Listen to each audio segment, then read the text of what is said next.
Assalamualaikum warahmatullahi wabarakatuh.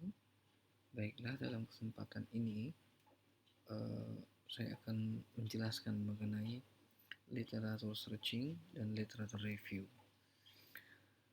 Apa sih pentingnya literatur searching dan literatur review?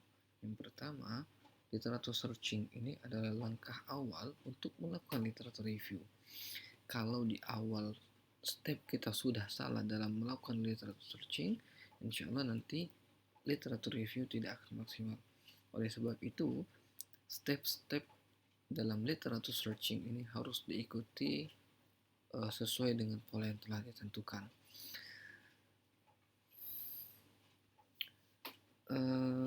Untuk beberapa literatur review, ini ada beberapa panduan dokumen yang bisa kita ikuti. Yang pertama, itu ada namanya systematic review, that is early guidance, ataupun kita juga bisa menggunakan Cochrane Handbook, ataupun kita yang cukup terkenal juga itu ada namanya Joanna Briggs Institute, itu dari Australia, GBI, dan ataupun kita bisa menggunakan The Campbell Book ini, ya. Jadi ini bisa kita gunakan semuanya sebagai panduan kita dalam melakukan literatur review.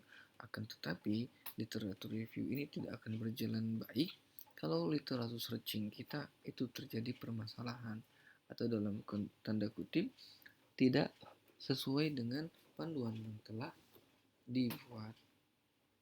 Nah, secara definisi apa itu sih literatur search gitu ya? Literatur search itu adalah survei yang komprehensif terhadap publikasi ataupun mengenai informasi yang spesifik pada topik tertentu, dan hasilnya itu aslinya kita akan bisa membuat daftar beberapa referensi artikel. Nah, tadi di awal saya sudah jelaskan bahwa literatur search itu berbeda dengan literatur review, yang dimana bahwa the written section report itu dari literatur review. Jadi saat kita pengen menuliskan literatur review, kita harus jelaskan dulu literatur search ini. Nah, untuk literatur search ini nanti kita akan jelaskan di beberapa slide di depan adalah kita bisa banyak menggunakan website. Nanti ada yang namanya Grey Literatur. Grey Literatur itu terbagi menjadi dua juga, tapi dalam konsep ini tidak akan kita pakai. Ada namanya penelitian yang tidak terindeks ataupun penelitian yang tidak terpublikasikan, contohnya skripsi, disertasi yang tidak terpublikasi. Nah, bagaimana sih isian dari literatur search itu? Yang pertama, tentukan topik yang terlebih dahulu, sudah pasti itu. Jadi saat kita pengen melakukan literatur search, kita sudah pasti harus mendapatkan significant problemnya. Apa sih masalah utama yang pengen kita lihat dalam melakukan literatur search ini? Contohnya nih, misalnya kita sudah banyak membaca beberapa jurnal terkait tentang pemberian obat pada pasien kanker kolorektal misalnya nih, pemberian obat ini. Tapi kita di antaranya ini misalnya nih, ternyata pemberian obat yang diberikan ini mayoritas jurnal itu tidak menentukan bagaimana respon si pasien saat menggunakan obat tersebut. Nah, dari permasalahan ini kita bisa angkat bahwa ini adalah suatu hal yang penting. Oke. Kemudian kita tentukan juga area penelitian kita ini di mana. Apakah di klinis, apakah di komunitas, apakah masuk ke dalam departemen KMB, apakah masuk ke dalam departemen manajemen dan lain sebagainya. Kemudian kita mengidentifikasi konsep-konsep utama kita, ya. Nanti kita bisa menggunakan Boolean operators, itu ada or, not, and. Kemudian juga konsep-konsep utama kita ini mau nggak mau kita harus cari sinonimnya. Contohnya nih, colorectal cancer itu definisi kata lainnya apa sih? Kita buat jadi colon cancer, rectal cancer, rectum cancer, adenocarcinoma cancer, dan lain-lain sebagainya. Nah, eh, kita bisa menggunakan dua bahasa nih, bahasa Indonesia atau bahasa Inggris.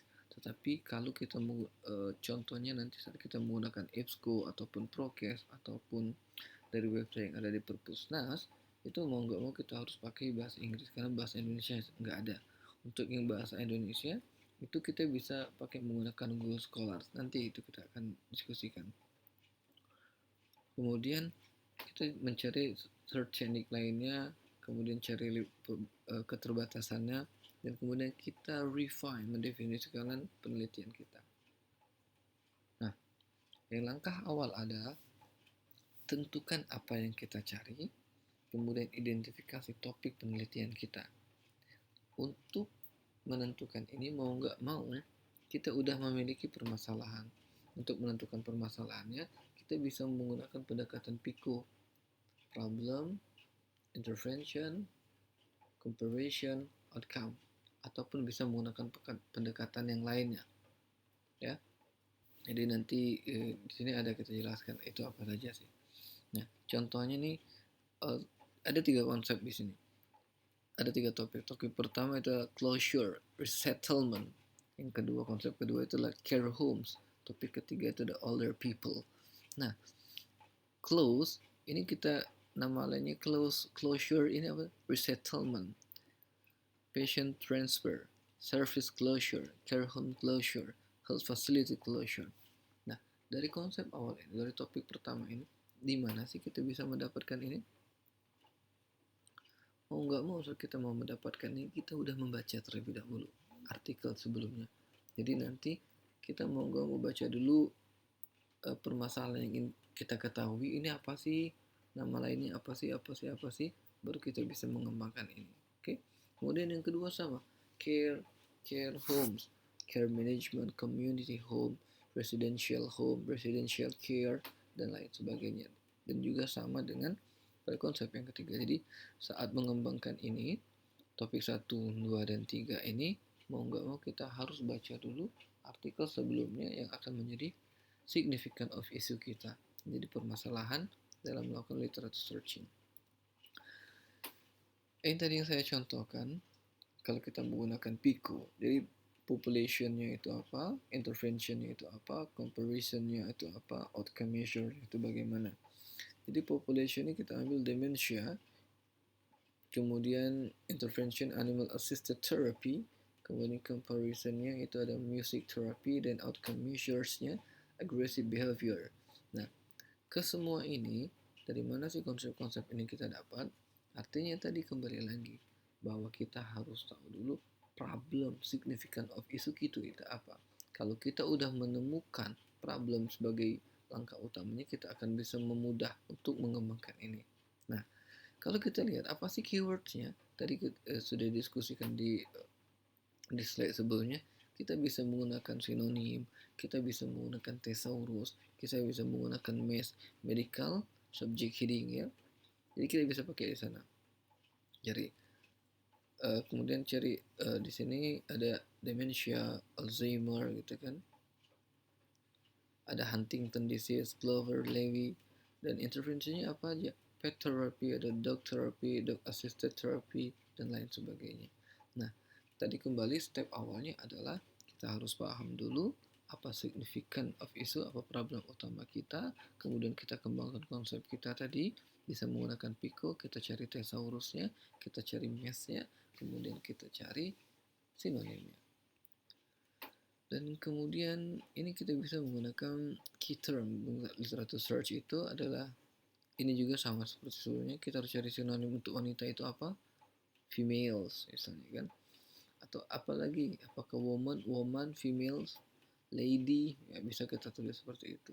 Kemudian sinonim self perception, self esteem, self confidence, self understanding, dan lain sebagainya. Jadi intinya hampir sama dengan slide sebelumnya. Nah, ini adalah beberapa yang bisa kita gunakan untuk mengembangkan literature search tadi. Kita bisa menggunakan PICO kalau dalam penelitian kuantitatif, dan kalau dalam penelitian kualitatif ada dua, itu adalah population, exposure, outcome. Contohnya nih, untuk populationnya apa sih yang kita pilih di sini? Untuk population yang kita pilih di sini adalah people with chronic fatigue syndrome. Kita ambil exposure-nya ini apa? Sensory deprivation, prolonged bed rest, kemudian outcome-nya itu adalah experience, quality of life. Ataupun kita bisa menggunakan spider. Spider itu quality, sampelnya siapa, phenomenon of interest-nya apa, kemudian desainnya apa, apakah desainnya fenomenologi, apakah penelitian etnografi, apakah penelitian action research, kemudian evaluasi dan research type-nya bagaimana. Ini bisa kita gunakan untuk memudahkan kita melakukan literature search. Nah, kemudian setelah kita dapatkan topik di awal tadi, mau nggak mau kita harus mengenal yang namanya construct-nya. Bagaimana sih kita mempermudah kita agar dapat lebih menspesifikkan lagi artikel yang kita pilih. Jadi itu ada namanya Boolean operators atau Boolean logic operators. Kita menggunakan ada 3 kata di sana, or atau, and, dan juga not biasanya. Tapi saya lebih sering or dan and saja. Not itu bisa untuk lebih spesifik lagi. Contohnya adalah untuk stoma. Stoma itu sinonimnya adalah colostomy.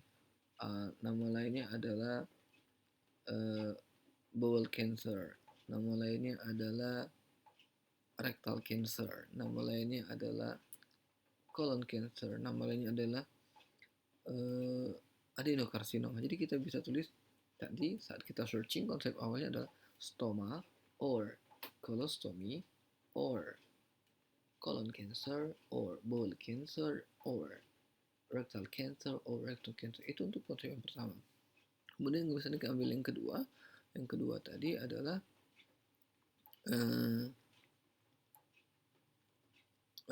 kita ambil itu needs misalnya. Needs, kebutuhan terkait dengan konsep yang keduanya itu ada needs ataupun kebutuhan atau yang lainnya ya. Bagaimana nanti kita menyambungkannya, itu kita akan menggunakan and. Jadi dua konsep ini setelah or kita akan gabungkan dengan and, baru konsep keduanya. Ini ada contohnya. Nah, ini untuk penggunaan Boolean operatorsnya gitu kan. Jadi old, age, or elderly. Ini sama nih. Konsepnya sama nih.